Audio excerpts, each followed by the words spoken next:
మరి ఇప్పుడు స్వప్న stern. So మీ team నుంచి ఇప్పుడు పర్ఫార్మెన్స్ ఎవరు ఇవ్వబోతున్నారు? రాబోతున్న గబ్బర్ సింగ్ ఎవరంటే వణుకు పుడితే గబ్బర్ సింగ్ రబ్బర్ సింగ్ అయిపోతాడు. సో ఇప్పుడు రబ్బర్ సింగ్ పాడబోయే పాట చందు ఏంటో తెలుసా నీకు? అందరినీ భయపెట్టే గబ్బర్ సింగ్ ఒక్క విషయంలో మాత్రం గడగడగడ ఉడికిపోతాడు. ఎందుకు చెప్పు? పెళ్లి గురించా? కాదు, అది కాకుండా అది గబ్బర్ సింగ్లే కాదు, ఆల్ సింగిల్ ఉడికిపోతారు.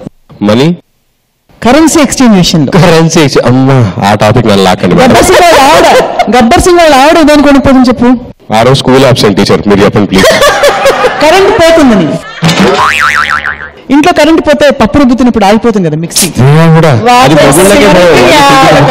ఒకళ్ళ కరెంటు ఇంకోళ్ళ కరెన్సీ, ఒకళ్ళ కరెంటు ఇంకోళ్ళ కరెన్సీ. కరీం నోచెమ్మ పాడే.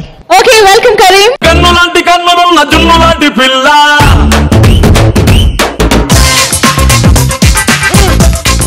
ఏ బాబు 500 చిల్లరిచ్చిపోరా బాబు. మీరేంటో నన్ను చూస్తున్నారు? వెళ్ళి నోట్లు మార్చుకోండి.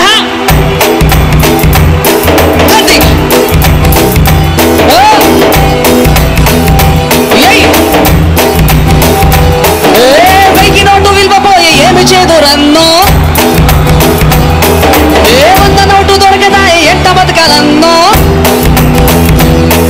ఏ వెయ్యి నోటు విలువపోయి ఏమి చేదురన్నో,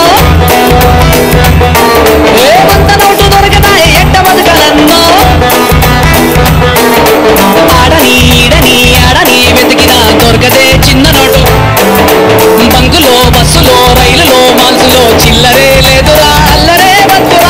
నల్ల డబ్బు దేవుడి అరుగు నాయనో, ఇంటిలోనే చిల్లరంత మాయమయ్య నాయనో.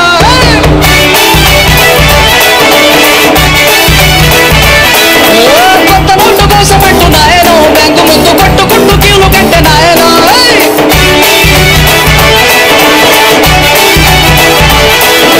వెయ్యి నోటు విలువ పోయి ఏమి చేదురన్నో,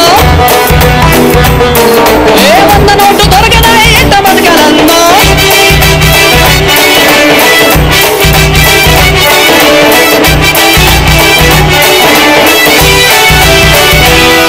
500 పట్టుకొని పాల బూతుకేమో నేను వెళ్తే, వారు చల్లదంటూ నన్ను తింటే, నేను తెల్ల మొహం వేసుకొని ఇంటికొచ్చే పెద్ద నోటు నేను పట్టుకొని వారు షాపు దాకా వెళ్ళినాను.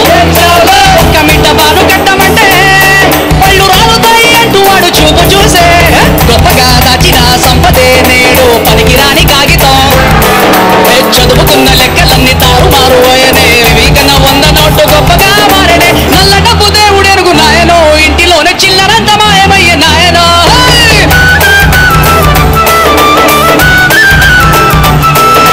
కొత్త నోటు కోసం అంటూ నాయనో, బ్యాంకు ముందు కొట్టు క్యూలు కట్టే నాయనో.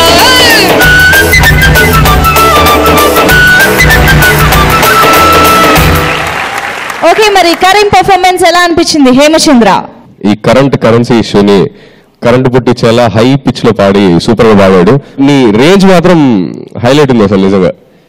అలాగే కొంచెం స్కేల్ కూడా get comfortable in to the scale also. So అది ఇంకా బెటర్ గా ఉంటుంది అంతే. ఓకే స్వప్న, మీ పర్ఫార్మర్ కి మంచి కాంప్లిమెంట్స్ హేమచంద్ర నుంచి వచ్చేసాయి. కరీం, నువ్వు మాత్రం ఎరగదీసావు. నీ ప్రెజెంటేషన్ చాలా బాగుంది. చిన్న సూచన ఏంటంటే అక్కడక్కడ శృతి నీ ఎమోషన్లో కొట్టుకుపోయి శృతి పక్కకి వెళ్ళిపోతుంది, ఎమోషన్ పైకి వచ్చేస్తుంది. సో శృతిని ఎమోషన్ నేను బ్యాలెన్స్ చేసి శృతిలో పాడావంటే ఇంకా బాగుంటుంది. Super correction by mentor. And Anant Sriram గారు, మీకు ఎలా అనిపించింది? ఈ పాట పాడడానికి వచ్చే ముందు క్యూలో నిలబడ్డావా, ఈ పాట పాడిన తర్వాత వెళ్ళి క్యూలో నిలబడతావా? అసలు క్యూలో నిలబడి 2000 నోటు సంపాదించిన తర్వాత ఆ ఫ్రస్ట్రేషన్లో పాడితే ఇంకా బాగా వస్తుంది అసలు. కానీ నాకు నీ శృతి, నీ స్థాయి మాత్రం చాలా బాగా నచ్చింది. నాకు హై పిచ్లో పాడేవాళ్ళు అంటే పిచ్చి. Okay, thank you so much. Congratulations Karim. Thank you.